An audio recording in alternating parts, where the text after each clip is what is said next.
When the listening test is finished, you then move into the reading test. And the reading test takes 1 hour with no extra time for transferring your answers.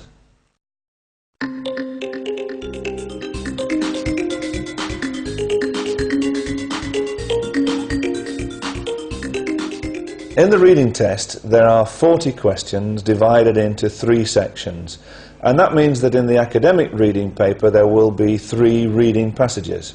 Now, they're not all the same difficulty, and they're not on the same subject matter. Some of them may be familiar to you, some of them may be very strange. It's definitely worthwhile spending about a minute at the beginning of the reading test, just looking through the paper very quickly, skimming through, to check out which passage looks to be the most difficult and which one looks to be the easiest. And then, of course, do the easiest one first. You're given exactly 1 hour to answer all those 40 questions.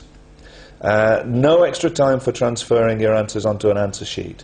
So it's vital that as you complete each section of the reading paper, you then transfer your answers onto the answer sheet.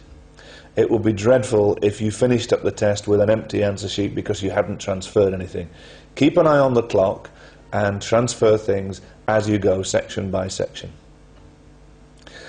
Now, what about the kinds of questions in the reading test? Well, they're different between academic reading and general training reading.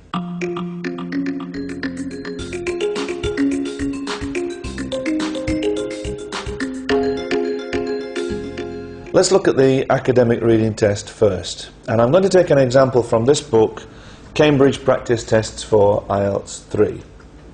And the first reading passage in here has 6 paragraphs labelled A to F. The title is The Rocket from East to West. And what you have to do for the first 4 questions is to choose the most suitable headings for paragraphs B, C, D and E from the list of headings given on the paper. And you have to write the appropriate number from 1 to 9 on the answer sheet. There are 9 headings, but you've only got to choose 4 of them to match the paragraphs B, C, D and E. They do give you 2 examples, so let's have a look at the first example. They suggest that paragraph A, which says this, the concept of the rocket, or rather the mechanism behind the idea of propelling an object into the air, has been around for well over 2,000 years. However, it wasn't until the discovery of the reaction principle, which was the key to space travel and so represents one of the great milestones in the history of scientific thought, that rocket technology was able to develop. Not only did it solve a problem that had intrigued man for ages, but more importantly, it literally opened the door to exploration of the universe. And if you scan through the list of headings, you can see that number 2 is the impact of the reaction principle. So that's clearly the answer to that one. Paragraph A, the answer is 2.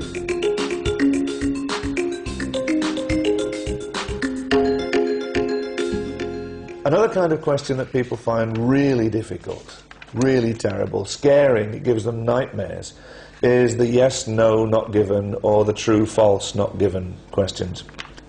You write yes if the statement in the question reflects the claims of the writer, or no if the statement contradicts the claims of the writer, or not given if it's impossible to say what the writer thinks about this. So let's look at an example of a yes, no, not given question from reading test 1. The reading passage is all about the risks of cigarette smoke. And in paragraph 2, it says, in addition to being responsible for more than 85% of lung cancers, smoking is associated with cancers of, amongst others, the mouth, stomach and kidneys, and is thought to cause about 14% of leukemia and cervical cancers. In 1990, smoking caused more than 84,000 deaths, mainly resulting from such problems as pneumonia, bronchitis and influenza. Smoking, it is believed, is responsible for 30% of all deaths from cancer and clearly represents the most important preventable cause of cancer in countries like the United States today.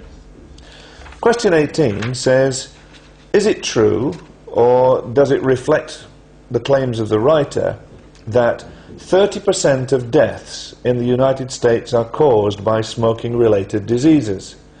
Well, if you look back at the part where it mentions 30%, what it actually says is that smoking is believed to be responsible for 30% of all deaths from cancer, not all deaths categorically.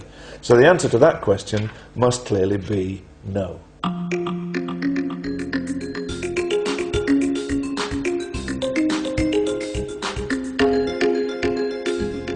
I said before that the academic module is for people who wish to pursue further study in an English-speaking country, usually at a fairly high level, such as degree, undergraduate or postgraduate.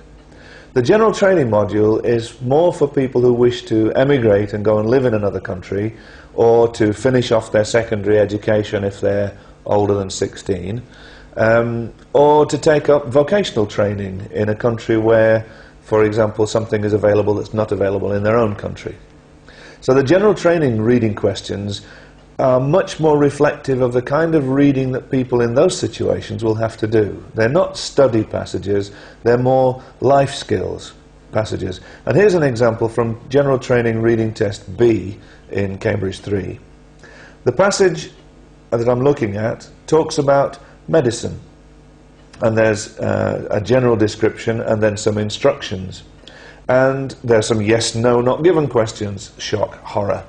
And question 1 says, does it agree with the passage if I say that you should lie down after you have taken the medicine? Well, looking quickly at the instructions, it says, do not take this medicine on an empty stomach or immediately before lying down. So clearly, the answer to question 1 is no. There's also lists of headings in general training, and there's also multiple choice questions as well. There are plenty of sample reading passages for you to practice with at home or in the library, and you can get lots of help from several people and guidance as to which passages are very useful. Don't forget, though, that it's sometimes a good idea to practice with reading passages from other tests, such as the TOEFL, such as the SAT 1 verbal section, or even, if you're going for a really high-level band, try the GMAT, or CAE, or even CPE.